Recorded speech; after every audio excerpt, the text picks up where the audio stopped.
안녕하세요, 무돌입니다. 저는 2013년 7월부터 2014년 1월까지 약 7개월 정도 호주 워킹 홀리데이를 다녀왔습니다. 앞으로 몇 주 정도 워홀에 대해서 이야기해보고자 합니다. 오늘은 제가 워킹 홀리데이를 떠나게 된 이유와 준비 과정, 그리고 그 준비 과정 중에 있었던 문제점들에 대해서 이야기해 보겠습니다. 먼저 제가 워홀을 가게 된 이유에 대해서 말씀드리겠습니다. 때는 제가 고등학교 3학년 때 누구나 다 수능에 지쳐 힘든 시기를 보낼 때죠. 그때 친구들과 농담 삼아서 수능 망하면 호주 가서 살자, 뭐 이런 이야기를 주고받았던 적이 있습니다. 3명이 모여서 너는 헤어샵, 너는 빨래방, 나는 치킨 배달, 뭐 이런 이야기를 주고받았죠. 막연한 농담이었지만 아마 그때부터 호주에 대해서 꿈과 희망의 나라라고 제 마음속에 자리 잡고 있었던 것 같습니다. 본격적으로 호주를 가고 싶었던 마음이 들었던 때는 군대 일병 때였습니다. 군대를 애매하게 6월 군번으로 공군에 입대하게 되었습니다. 여담이지만 뭐 나중에 공군에 대해서도 이야기해 보겠습니다. 전역을 하게 되면 2학기 때 복학을 해야 되는 상황이었고 2학기 복학은 때려 죽어도 하기 싫었습니다. 코스모스 졸업도 싫었고 1학기부터 순차적으로 진행되는 전공 수업을 순서대로 듣고 싶었기 때문에 2학기에 복학하는 거는 진짜 싫어했습니다. 그러면 전역을 하고 나면 1학기 복학 때까지 약 9개월 정도의 시간이 남게 되는데 그 시간 동안 무엇을 할까? 어떻게 보내면 알차게 보낼 수 있을까 고민을 하던 중에 호주 워킹 홀리데이라는 것이 있다는 것을 알게 되었습니다. 돈도 벌 수 있고 영어 공부도 할 수 있고 해외 생활도 해볼 수 있다는 소리에 바로 저거야! 라고 생각을 했어요. 그때부터 바로 차근차근 호주 워홀을 가기 위해서 준비를 해나가기 시작했습니다. 호주 워홀 준비 과정에는 정말 필요한 것이 우선 돈이었습니다. 호주에 가기 위해서 필수적으로 몇 가지 준비 사항이 있는데 첫째로 여권 발급, 둘째로 비자 발급, 셋째로 비자 발급을 위한 신체 검사, 네 번째로 비행기표, 다섯 번째로 가서 쓸 돈, 전부 다 돈이 드는 일이었어요. 지금도 찾아보니까 뭐 다를 게 없습니다만 그때 당시에 군인 월급이라고 해봤자 10만원 조금 더 됐던 것 같은데 악착같이 그 돈을 모았습니다. 근데 아무리 그 돈을 모아도 부족한 것은 매한 가지여서 돈을 불리기 위한 방법이 필요했습니다. 그래서 저는 주식 투자를 시작했습니다. 그때 당시에 갤럭시 S5가 제작이 된다고 소문이 돌았었고 처음으로 무선 충전을 도입하겠다라는 찌라시가 나왔습니다. 당연히 무선 충전과 관련된 모듈을 생산하는 삼성 하청업체가 존재할 것이고 그 주가는 많이 오르겠죠. 그래서 저는 그 중에서 나노스와 와이즈 파워라는 기업의 주식을 매입했습니다. 도박이랑 마찬가지인 소위 말하는 테마주를 구입했습니다. 결론부터 말씀드리면 2배를 넘게 벌었습니다. 보시는 것처럼 주가가 폭등할 때라서 잘 빨아먹었습니다. 그렇게 한 230만원 정도의 여윳돈을 만들어놨고 본격적으로 호주 워킹 홀리데이 준비를 시작했습니다. 하지만 군인이라는 신분으로 준비를 하기에는 정말 큰 관문이 있었습니다. 우선 첫째로 여권을 만드는 것부터가 문제입니다. 여권이 있어야 비행기표도 사고 비자 발급도 할 수 있는데 군인은 여권을 만드는 것부터 어렵습니다. 군인이 여권을 만들려면 전역이 6개월보다 많이 남아있는 경우에는 부대에다가 보고를 하고 그 보고된 자료에 서명을 받아야 되고 그걸 가져가야만 여권을 발급받을 수 있었습니다.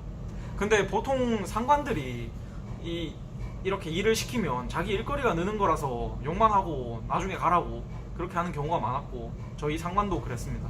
그래서 더 이야기하기가 그렇고 그래서 쫄아가지고 저도 군대에 6개월 남았을 때 그때 휴가를 나가서 비자 발급을 받았습니다.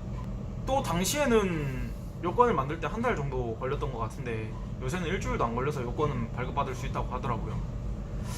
여차저차 어떻게 여권을 만들었지만 제가 군 생활을 하던 때는 지금과 같이 외출이 되던 때가 아니라서 뭐 휴가를 써가면서 필요한 것들을 준비했습니다. 공군이라서 휴가는 6주마다 한 번씩 나올 수 있어서 아마 가능했던 것 같습니다. 지금은 잘 모르겠지만 제가 준비하던 당시에는 서울 삼성병원과 부산 백병원에서만 워홀 관련 신체 검사를 해줬습니다. 저는 서울 구경도 할 겸 서울 삼성병원에 가서 신체 검사를 받고 비자 준비를 하였습니다.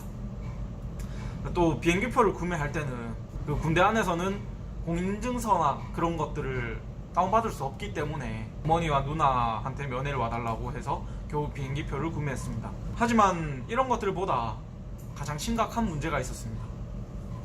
바로 아버지의 반대였습니다. 어릴 때부터 무서웠던 아버지는 제가 워킹 홀리데이를 간다는 것을 탐탁치 않아 하셨고 절대 안 된다고 허락해주지 않았습니다. 사실 내놓은 자식처럼 별 간섭 없이 크긴 했지만 인생에 큰 결정이 있을 때마다 아버지와 대립된 입장이었어요. 근데 인생은 자기가 사는 것 아니겠습니까? 저는 정말 열심히 아버지와 싸웠습니다. 가장 첫 번째로 고등학교 시절 문과 이과를 선택할 때 조금 고지식하셨던 아버지는 이과생은 문과생 밑에서 일할 수밖에 없다는 주장으로 전혀 관심도 흥미도 없던 문과로 가라고 이야기를 하셨고 저는 3일간 싸워서 결국 이과를 갔습니다. 두 번째로 수능 성적이 그리 좋지 않아서 부모님의 마음에 드는 대학에 진학을 못할 것 같았을 때 아버지는 저에게 재수를 하라고 했습니다. 근데 저는 때려 죽여도 진짜 수험 생활을 다시 할 자신이 없고 더 이상 하고 싶지 않았기 때문에 그냥 대학에 가겠다고 주장을 하였습니다. 일주일 정도 싸웠습니다. 매일 볼 때마다 이야기했고 결국에는 바로 대학에 진학을 했습니다. 아버지는 하루라도 일찍 일을 그만두고 쉬고 싶어 하셨고 부모로서 자식 대학까지는 뒷바라지를 해주시겠다 이런 마음가짐을 가지고 계셨습니다. 군입대가 6월 말로 발표나자 아버지는 1학기를 끝내고 가서 빨리빨리 대학생활을 마치라고 했지만 저는 2학기 복학은 정말 때려 죽여도 하기 싫어서 휴학을 바로 하고 싶었습니다.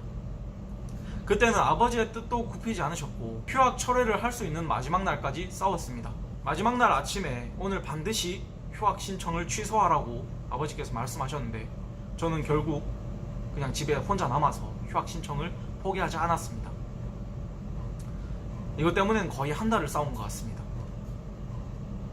이제 호주에 갈 때도 아버지가 또 반대를 하셨는데 호주 워킹홀리데이를 간다고 이야기를 시작했을 때부터 싸워가지고 준비 과정 내내 싸웠습니다.